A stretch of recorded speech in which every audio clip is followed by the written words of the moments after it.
कुछ बनना, ये ऐसा सोच रखना क्या गलत बात है? मतलब कि कुछ क्या बनना है?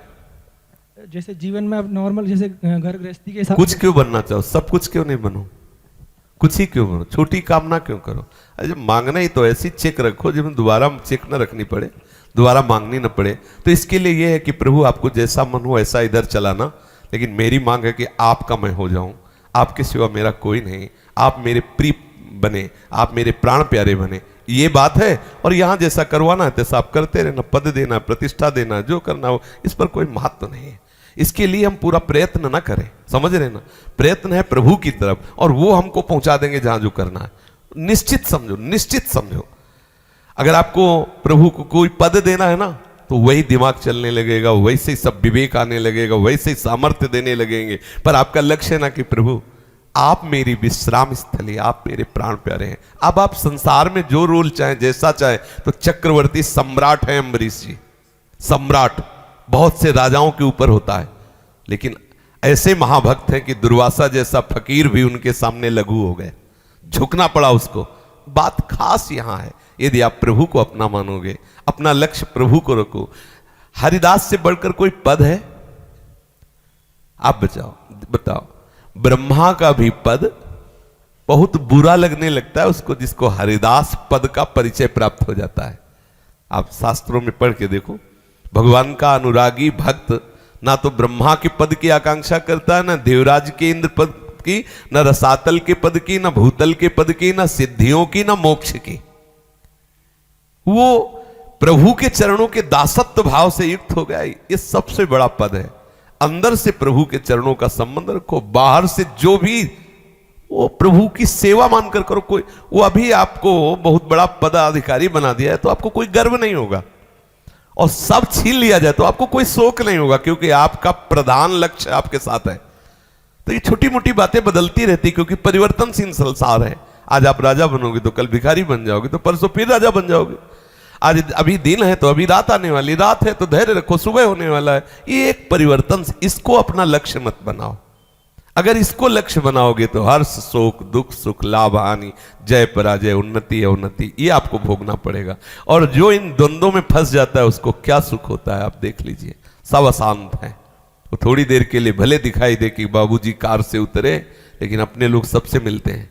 मान लो जैसे तो सबके सामने तो आप दिखाई देंगे बहुत सुखी, लेकिन अंदर से इतना रजिस्टर दुख का भरा है। कोई पत्नी से परेशान, कोई शरीर, भोजन की सामग्री सुंदर से सुंदर है लेकिन भूख नहीं है। पैसे से भूख खरीदोगे? समझो, पैसा तुम्हारे पास बहुत बढ़िया है और काजू पिस्ता सब सामान, लेकिन लीवर काम निकल। डॉक्टर ने कहा जौ की रोटी खाना है, मूंग की दाल के पानी में खाना है। मरो, क्या करोगे? देखो वो तिजोरियों को और बैंक बैलेंस को खा नहीं सकते। बहुत एसी रूम है, बहुत ऊंचा गद्दा लगा हुआ है, सब परफ्यूम क्या कहते हैं सब लगा है, लेकिन नींद नहीं है। गोली पे गोली का डोज बढ़ाते चले जाए, नींद नहीं। क्या करोगे? वो सैया तुम्हें सुख दे पाएगी? बहुत सुंदर सब सामग्री है, लेकिन हर इंद्रिय आपको धोखा दे रही। क्या करो? बहुत इंद्रियां पुष्ट है, हर सामग्री है, लेकिन आपका मन अशांत है, क्लेशित है, डिप्रेशन में। क्या सब डिप्रेशन में है? आपको लगता हो बहुत मुस्कुराते हैं, तो आप उनको देखिए, चैन से सोने के लिए वो दवा खाते हैं, वो थोड़ा माइंड रिलैक्स करने के लिए शराब पीते हैं, गंदी बातें करते हैं। अरे सब हो गए, थोड़ी देर चलो क्लब में, चलो थोड़ा रिलैक्स, और वहां जाके वासना का भूत सवार। जानते ही नहीं कि रिलैक्स कहां हुआ जाता है, विश्राम कहां मिलता है। बिल्कुल सच्चे मान लो बच्चा, इधर का जो क्षेत्र है उसे प्रभु के हवाले कर दो कि जो भी आप सेवा दोगे प्राणपन से आपकी सेवा मान के करूंगा, लेकिन मेरी चाह के विषय आप होगे प्रभु आप। तो जब प्रभु के प्रति अपना लक्ष्य होता है ना, तो सच्ची मानिए समस्त वैभव उसके चरण चूमते हैं, क्योंकि लक्ष्मी जिनकी दासी है उन प्रभु को आपने अपना स्वामी मान लिया है। अब सब सिद्धियां, सब अनुकूल ग्रह हो जाएंगे आपके। और जब आप प्रभु के बोले शनि इनके खिलाफ है, शुक्र इनके खिलाफ है। क्यों खिलाफ? क्योंकि आप प्रभु के खिलाफ हो, इसलिए वो खिलाफ है। वो प्रभु के पार्षद हैं, और प्रभु के अनुकूल हो जाओ, चाहे जिस जगह बैठे हो वो आपका मंगल ही करेंगे, या मंगल कर ही नहीं सकते। चाहे जिस ग्रह पे बैठे हो, वो आपको ज्योतिषाचार्य बता रहा हो कि 7.5 लगाए हो, हर काम आपका मंगल में बनेगा, क्योंकि वो शनि भगवान का सेवक है और आप भगवान के अनुकूल हो गए। तो वो वहां से जितना भी कुछ भेजेगा वो सब बीच में कृपा के फिल्टर करके आपके पास मंगल भेजेगी। भक्त के आसपास भगवत कृपा का घेरा होता है, तो बाहर से जो भी प्रकोप आता है उसके पूर्व कर्मानुसार वो कृपा का घेरा उसे फिल्टर करके अनुकूल करके भेज देता है, क्योंकि मंगल भवन का वो दास, अब कोई उसका मंगल नहीं कर सकता। हमारी चाह प्रभु से मिलन की हो, और प्रभु यदि आप राजी हैं कि ये नौकरी करो, ये व्यापार करो, तो आपकी मान कर करूंगा, आपकी। अब आप देखिए श्री सदन कसाई जी क्या बेचते हैं? फूलमाला? नहीं नहीं, मांस बेचते हैं। और जानते हो शास्त्र में उनको महान भक्त और उनका वर्णन हुआ, उनके जीवनी का वर्णन हुआ। क्यों वर्णन हुआ? वो चंदन पूजा, अगरबत्ती, फूल माला 1 किलो चाहिए कि 2 किलो चाहिए मांस, लेकिन किसके बन के? प्रभु के बन के। अपनी कुल परंपरा का व्यापार कर रहे हैं, लक्ष्य उनका प्रभु है। तो बड़े बड़े ज्ञानियों को भी उपदेश देने के सामर्थ्य उनमें। हमें इन चरित्रों को सुनकर समझना चाहिए। उनका लक्ष्य नहीं है संसार, लक्ष्य उनका परमात्मा है। अब सेवा है संसार की, हमारा क्या है? हमारा लक्ष्य है संसार। अगर हम ठाकुर सेवा भी करते हैं तो लक्ष्य है संसार। हे भगवान हमारी नौकरी लग जाए, हे भगवान हमें ये, हे भगवान ये, तो लक्ष्य है ना संसार। गलत बात। लक्ष्य हो प्रभु और सेवा का विषय हो संसार। मन वचन कर्म से सबको सुख पहुंचाने की चाह, और उसका फल मेरे स्वामी प्रसन्न हो। हमारा व्यापार, नौकरी, जो भी कार्य, जो भी कार्य, मतलब जो भी कार्य में जो भी है वो सब ठाकुर का है, पूरी सृष्टि ठाकुर की है। तो मुझे जो नौकरी मिले, सेना की नौकरी मिले, व्यापार मिले, कुछ भी जो भी प्रभु के द्वारा निर्धारित किया गया, मैं सांगो पांग ईमानदारी से वो करूंगा, और उसका फल चाहूंगा कि मेरे स्वामी प्रसन्न हो। मंगल में जीवन है। प्रभु के जो भरोसे है उसका जीवन दुख में नहीं हो सकता। पर होता क्या है, आज हम अगर प्रभु की भी सेवा करते हैं तो लक्ष्य हमारा संसार होता है। सुखमय जीवन व्यतीत करने के लिए सुख की आशा छोड़नी होती है। समझ रहे हो ना? ये सूत्र सबकी समझ में नहीं आएगा।